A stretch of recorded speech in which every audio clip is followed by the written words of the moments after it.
All right, let's now take you live to Glasgow, where we're joined by correspondent John Beaver. Hello there, John. Thank you so very much for coming on to speak to us. Firstly, run us through the opening day there at the summit.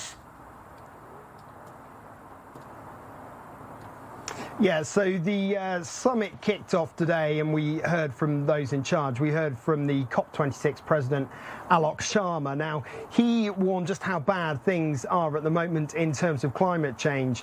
And very much what he was saying, what others have been saying as well, is that this really is the last chance. This is the meeting where people need to come together. They need to put aside their differences. Countries need to work together to make meaningful policies. There have already been criticism. We've just heard there about protesters in Rome as the G20 was wrapping up. We've already heard people criticising the G20 leaders for not making firm plans, for not having decisive policies come out of that meeting. And as the world leaders and the delegates are all arriving here in Glasgow and things really get started tomorrow morning, then everyone is hoping that there are going to be firm decisions made that can improve the situation in regards to climate change across the globe. Firm decisions, though, John, on which main issues? Which are the main issues here that we are seeing that need to be addressed?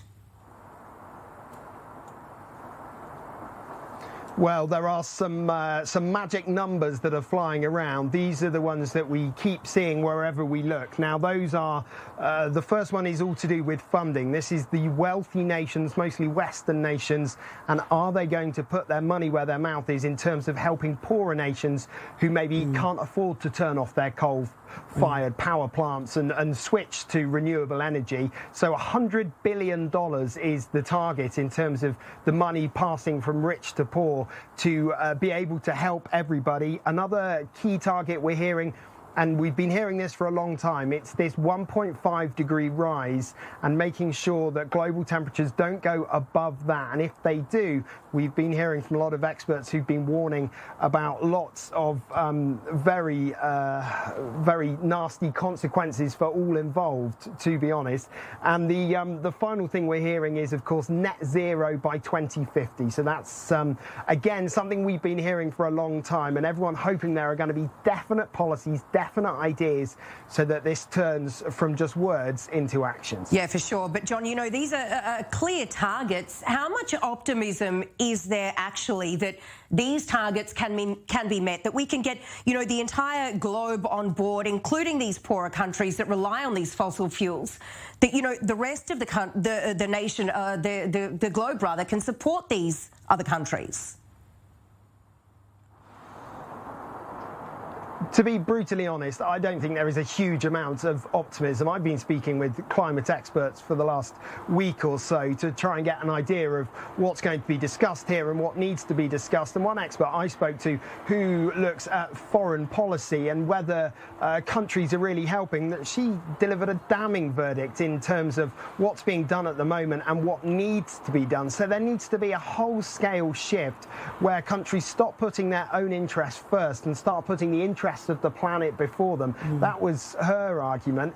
Of course, there are lots of people who say, look, it's these Western nations, these wealthy nations where everyone has got 1 or 2 or 3 cars in their driveway. People, when they're allowed to, in terms of the pandemic, you get people getting on long-haul flights, going all over the place. These are the countries that need to lead the charge. These are the countries that need to say no to using fossil fuels, and they need to provide the funding to help these poorer nations to come with them as well.